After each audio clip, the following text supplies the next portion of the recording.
On a bitter and blustery day, I hurried into the club. "Rather a cold day, isn't it?" The man I addressed popped his head out from behind a newspaper, and I saw it was old Mr. Apricot. So I was sorry that I had spoken. He beamed with benevolence. "Not so cold as the winter of 1866. He had an egg-shaped head, bald with some white hair fluffed about the sides of it. He had a pink face with large blue eyes behind his spectacles, benevolent to the verge of imbecility. "Was it a cold winter?" Bitter cold. I have never told you, have I, of my early experiences in life?" "I think I have heard you mention them." I attempted to escape, but he had already placed a detaining hand on my sleeve. "Sit down. Yes, it was a cold winter. I was going to say that it was the coldest I have ever experienced, but that might be an exaggeration.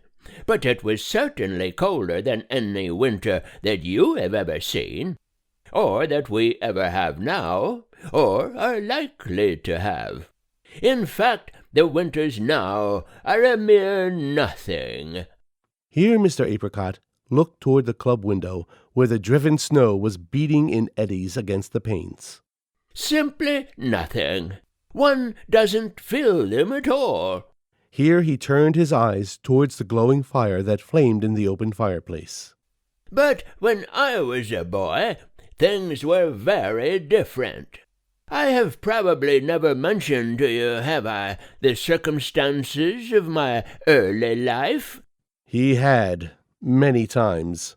But he had turned upon me the full beam of his benevolent spectacles, and I was too weak to interrupt.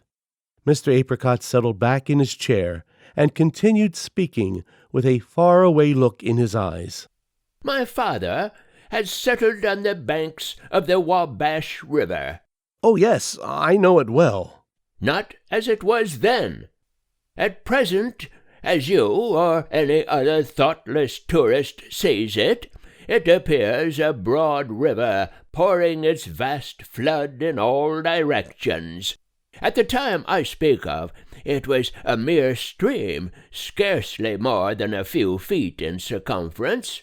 The life we led there was one of rugged isolation and of sturdy self-reliance and effort, such as it is, of course, quite impossible for you or any other member of this club to understand. I may give you some idea of what I mean when I say that at that time there was no town nearer to Pittsburgh than Chicago, or to St. Paul than Minneapolis." "Impossible!"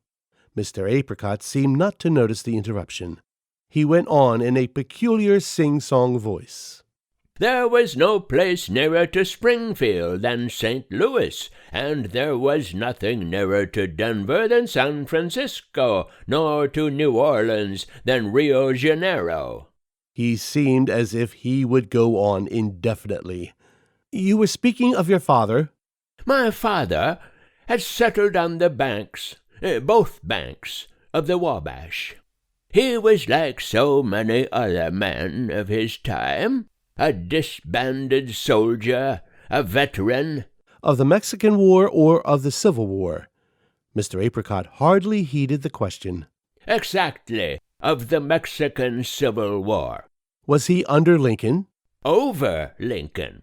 It is always strange to me, the way in which the present generation regards Abraham Lincoln. To us, of course, at the time of which I speak, Lincoln was simply one of ourselves." "In 1866? This was 1856. He came often to my father's cabin, sitting down with us to our humble meal of potatoes and whiskey. We lived with a simplicity which, of course, you could not possibly understand, and would spend the evening talking with my father over the interpretation of the Constitution of the United States.